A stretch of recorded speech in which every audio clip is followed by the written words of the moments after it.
merupakan simbolik kerjasama erat serta penghargaan khidmat SAR-Doc mengandungi antara yang menarik dalam kapsul FPM minggu ini. majlis.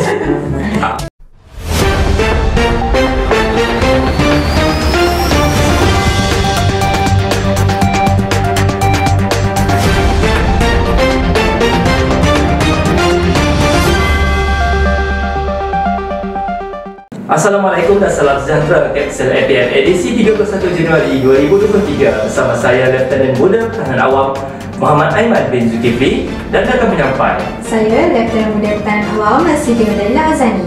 Antara yang menarik dalam kapsul FPM minggu ini: Majlis menandatangani nota persefahaman MOU APM dan anugerah penghargaan daripada Stray Animal Feeders Malaysia, serta mesyuarat perancangan strategik Jabatan Perdana Menteri Bilangan 1 2023.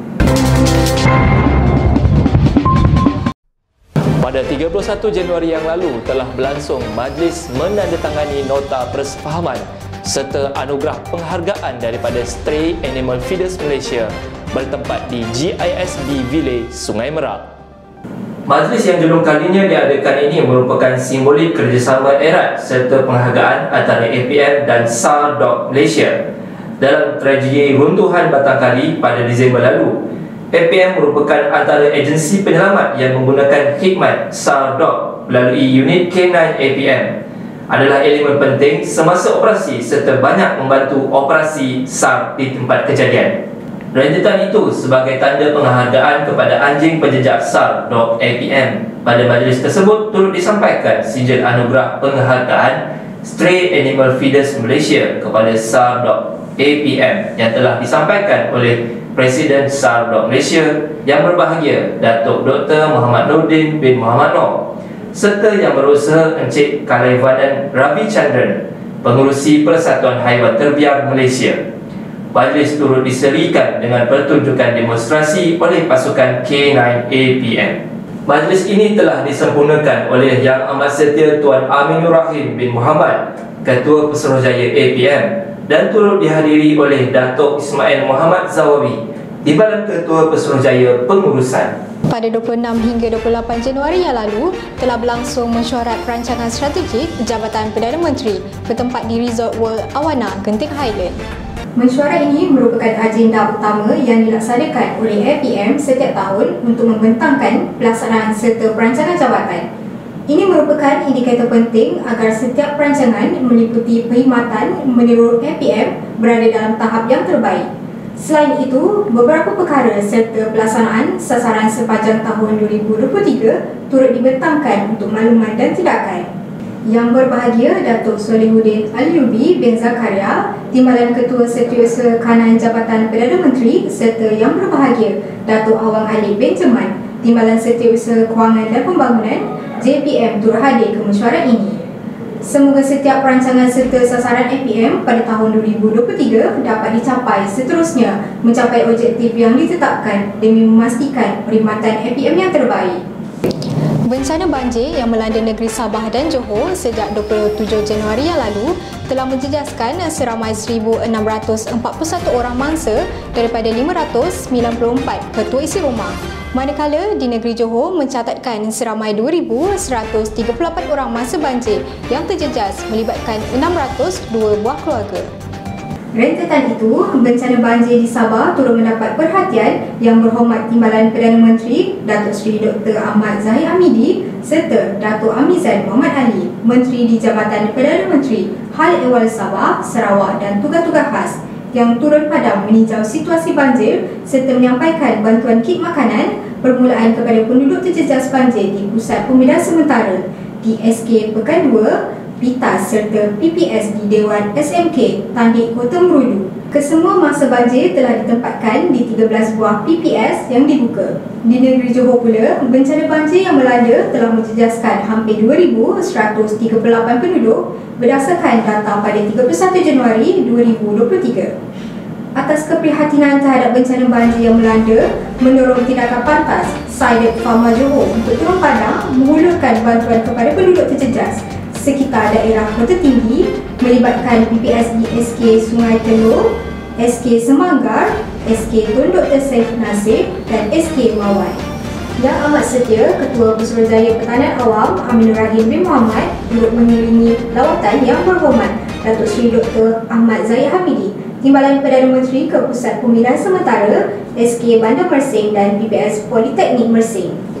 Pada 26 Januari yang lalu, Yang Amat Setia Ketua Pesuruhjaya APM telah menerima kunjungan hormat daripada SIDET Persatuan Gagasan Sukarelawan Se-Malaysia yang diwakili oleh Lieutenant Colonel Bersekutu Tahanan Awam Datuk Hajah Nozalina Sepran, Komander SIDET PGSS serta Lieutenant Bersekutu Tahanan Awam Azlin Arifin, Pegawai Khas SIDET PGSS di Pejabat Ketua Pesuruhjaya APM. Kunjungan hormat tersebut merupakan sesi perbincangan serta pembentangan idea daripada SIDET Persatuan Gagasan Sukarelawan Se-Malaysia dalam usaha memperkukuhkan pasukan SIDET. Sesi diskusi juga turut diadakan agar segala perancangan dapat dilaksanakan dengan menyeluruh dan berkesan. Penubuhan pasukan SIDET merupakan antara elemen penting di dalam APM dalam memastikan aktiviti sukarelawan di pelbagai peringkat dapat dilaksanakan dan diterapkan di masa akan datang. Bagi segmen Cana APM minggu ini, sama-sama kita saksikan video aktiviti dan program APM yang berlangsung di peringkat daerah dan negeri.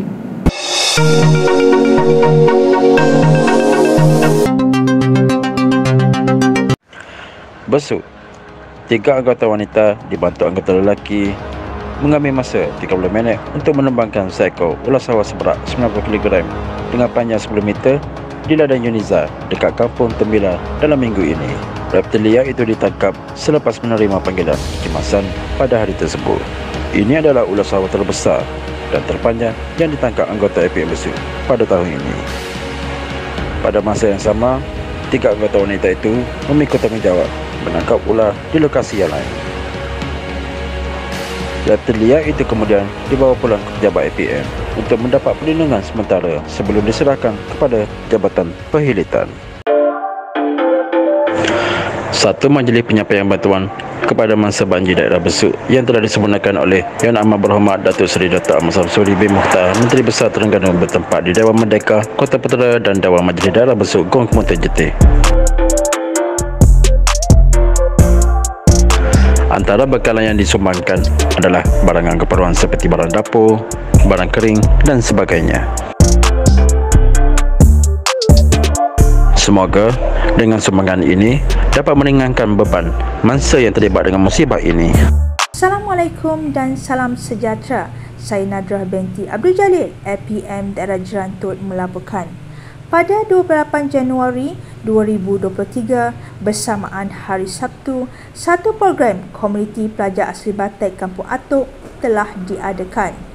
Untuk makluman semua, seramai 43 orang pelajar dan 8 orang dewasa telah menyertai lawatan sambil belajar ke Sekolah Kebangsaan Meting. Dalam masa yang sama, penyerahan risalah arahan wajib berpindah Akta 221 APM 4C2 kepada para pelajar turut dilakukan.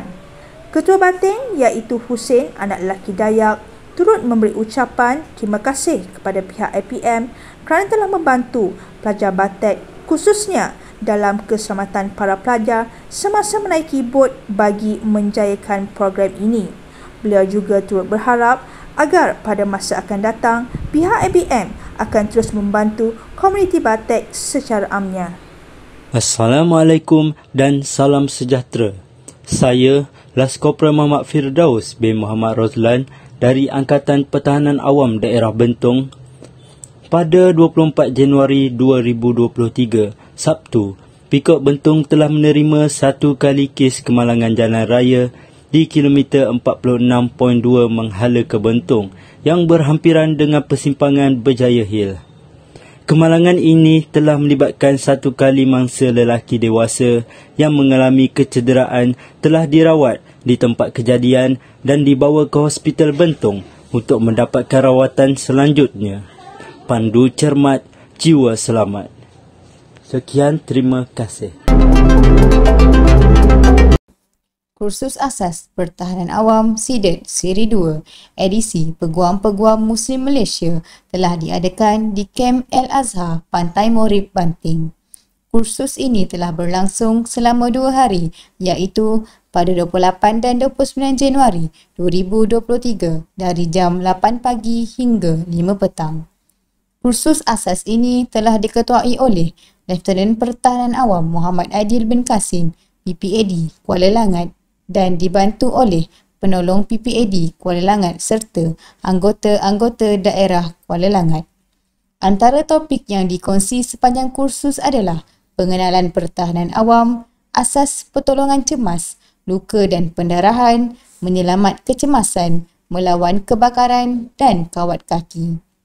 Pada akhir kursus ini telah diadakan majlis penutup yang dirasmikan oleh Yang Setia Penolong Pesuruhjaya Pertahanan Awam Mulyadi Alhamdi bin Ladin, Pengarah APM Negeri Selangor bersama Penasihat Sidet PPMM Penolong Pesuruhjaya Bersekutu Pertahanan Awam Datuk Zainul Rijal bin Abu Bakar diiringi komandannya Lieutenant Kolonel Bersekutu Pertahanan Awam Roslizam bin Rahim. Sekian, terima kasih. Kursus Asas Siri 1 2023 edisi Guru, TUSPA dan KASPA Hulu Langat. Kursus Asas Siri 1 2023 bagi edisi Guru, TUSPA dan KASPA telah diadakan di Sekolah Menengah Agama Persekutuan Kajang pada 25 dan 26 Januari 2023 bermula jam 8 pagi sehingga jam 5 petang. Kursus asas ini telah diketuai oleh Lieutenant Pertahanan Awam Nur Azizul Azwan bin Muhammad Nur, penolong PPAD Hulu Langat dan dibantu pegawai dan anggota Hulu Langat serta guru-guru KASPA. Antara topik yang dikongsi adalah pengenalan pertahanan awam, pertolongan kecemasan, asas ikatan tali, melawan kebakaran dan kawat kaki. Pada akhir kursus ini telah diadakan majlis penutup yang telah dirasmikan oleh Kapten Pertahanan Awam Ruslan bin Luk, Pegawai Pertahanan Awam Daerah Hulu Langat. Sekian, terima kasih. Info APM minggu ini kami kongsikan kepada anda info tawaran khusus yang ditawarkan di Institut Latihan sepanjang bulan Februari ini. Jom saksikan.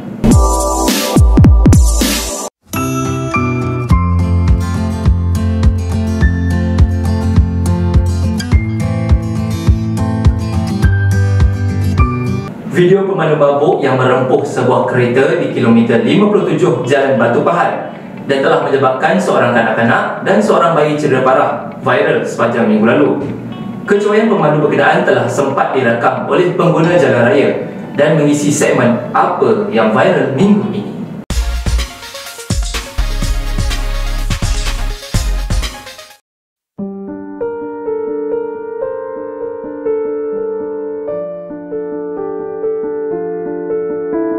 Minggu ini, segmen Apa Kata Anda bertanyakan pendapat orang ramai berkenaan aksi merbahaya pemilik kenderaan yang membenarkan seorang kanak-kanak mengeluarkan kepala melalui sunroof bila berayaan KVE. Pemilik kenderaan tersebut telah dikenal pasti PDRM untuk tindakan lanjut. Jom saksikan sedetan video berkenaan.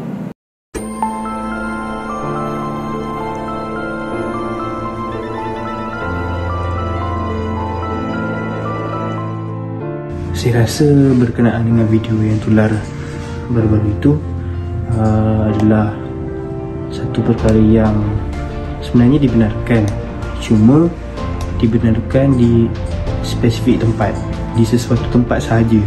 Kalau macam highway tu adalah tempat yang bahaya sebab biasa kita bawa laju kan, dia pun duduk di kanan. Jadi kalau untuk anak dia sendiri, family dia sendiri untuk keluar ke sunroof, keluarkan kepala adalah sangat membahayalah. Jadi sebenarnya benda tu perlu dielakkan lah. Itu saja. Pada pendapat saya, sepatutnya perkara tersebut tidak sepatutnya berlaku sebab ia boleh mendatangkan bahaya kepada budak itu sendiri. Ibu bapa sepatutnya lebih berwaspada atas keselamatan anak-anaknya. Itu pendapat saya lah. Sekian untuk kapsul APM minggu ini. Sebagai penutup, saksikan kelincahan SAR.APM semasa sesi demonstrasi di Majlis Anugerah Penghargaan SAR. hanya yang sahih di Kapsul APM. Salam hormat dan Assalamualaikum. Sampai jumpa lagi.